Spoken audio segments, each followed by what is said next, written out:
Ganito ang gawin mo kung ayaw mong humihiwala yung pinakakarne doon po sa wrapper ng ating siomai. Bukod sa napakasarap nito, may full costing rin po tayo para ma-idea na kayo kung gusto niyo po itong gawing pang negosyo. Kukumpletuhin na po natin yan. Dito po magpapakita rin ako sa inyo ng detalyadong video ng paggawa naman po ng ating chili garlic na kung saan hindi po masyadong nagmamantika, purong-puro at mas magpapasarap pa po sa ating mga pagkain.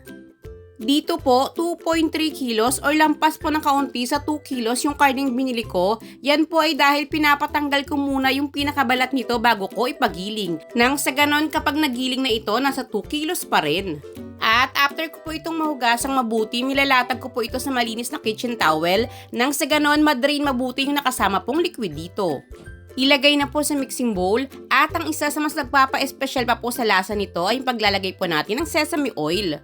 Yung ganitong tig 100 ml po ay mabibili nyo ng 100 pesos sa supermarket. Pero kung gusto nyo po itong gawing pang negosyo, much better na mas malaki na yung inyong bilhin dahil malaki po yung matitipid nyo. Then ilagay na po natin yung iba pa nating pampalasa.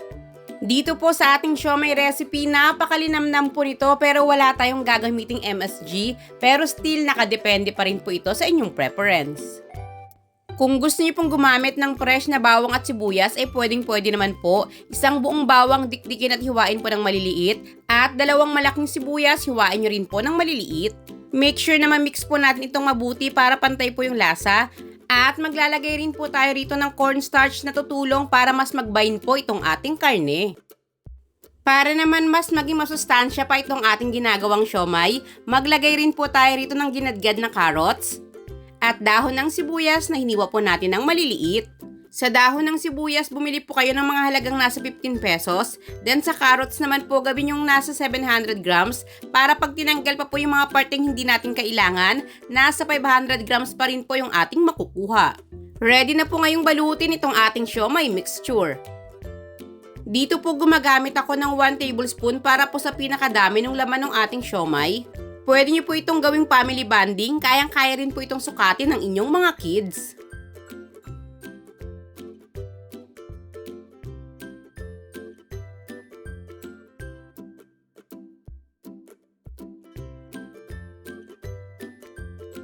Ganitong wrapper naman po yung ginagamit ko, nasa 70 pieces po ang bawat isa nito, nagkakahalaga lang po ng 24 pesos. Nabibili po ito sa mga palengke, grocery stores at supermarket.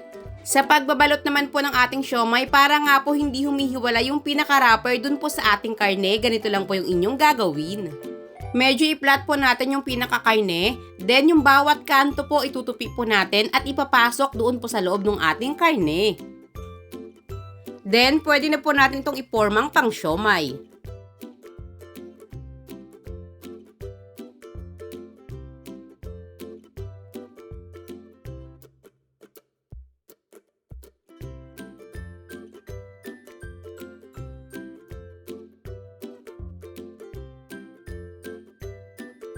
Ngayon po ay nabalot na natin lahat ng ating siomai. Alam nyo ba na dito sa ating recipe makakagawa po kayo ng nasa 200 pieces? Kung gusto niyo pong mas maraming magawa, pwede niyo naman pong kontian yung pinakapalaman ng ating siomai, nakadepende na po ito sa inyo. Sa pag-i-steam naman po nito, napaka-importante na huwag niyo pong kalimutan na i-grease po yung pagpapatungan nyo ng siomai dahil po once nakalimutan nyo po ito at naluto na po yung ating siomai, nakadikit po ito sa inyong pan.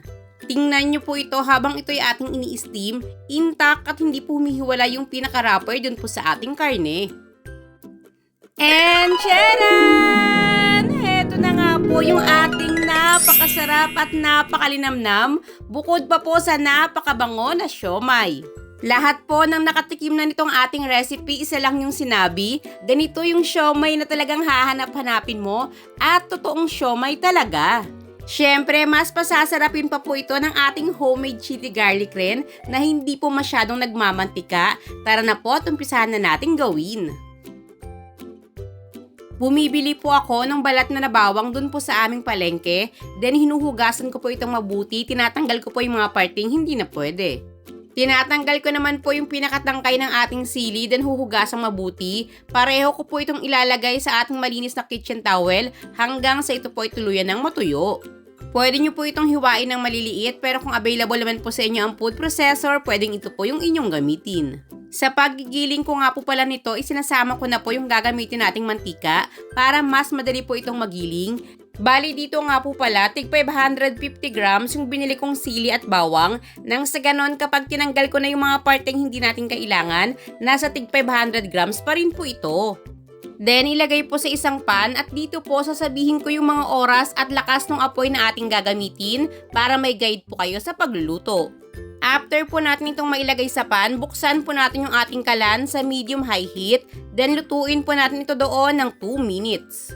Bali, parang pinaiinit lang po natin yung ating pan. After nyan, hinaan na lang po yung lakas ng apoy sa medium heat, then lutuin habang patuloy po natin itong hinahalo ng 25 minutes. Saka po natin idadagdag yung ating mga pampalasa. Tuloy-tuloy pa po tayo sa pagluluto habang hinahalo ng 5 minutes pa. Then, hinaan naman po yung lakas ng apoy sa low heat at ilalagay po natin yung suka. Ito na po yung magsisilbing natural preservatives natin na tutulong para po yung ating chili garlic oil ay tumagal ng ilang buwan. Hayaan ng 5 minuto nang hindi hinahalo para tuluyan pong maluto yung suka. Then after nyan, haluin na po natin ito at lutuin na lang po natin ito for another 5 minutes. Total of 42 minutes lang po lahat yung ating cooking time. Palamigin bago po natin ito isalin sa ating mga lalagyan. Ito po mismong ating chili garlic oil ay napakaganda ng pangnegosyo. Magbibigay rin po ako ng full costing nito. Tamang-tama lang po yung mantika na ating ginamit kaya kung makikita nyo ngayon, hindi po ito masyadong nagmamantika at purong-puro. Dito po gagamit ako ng tig 150 ml na jar. Nabibili po ito sa mga online store. Pwede rin po kayo nitong makakita sa inyong palengke. Nabili ko po ito ng 12 pesos ang isa kasama na po yung shipping fee. At sa ating recipe, 7.5 jar po na ganitong kalaki yung ating mailalagay. Bawat jar po tinimbang ko ito, 150 grams ng ating chili garlic yung ating nailagay. Hindi po kasama yung timbang ng ating jar. Pwede nyo nang i-check ngayon yung ating full costing para may idea kayo kung gusto nyo po itong gawing pang negosyo.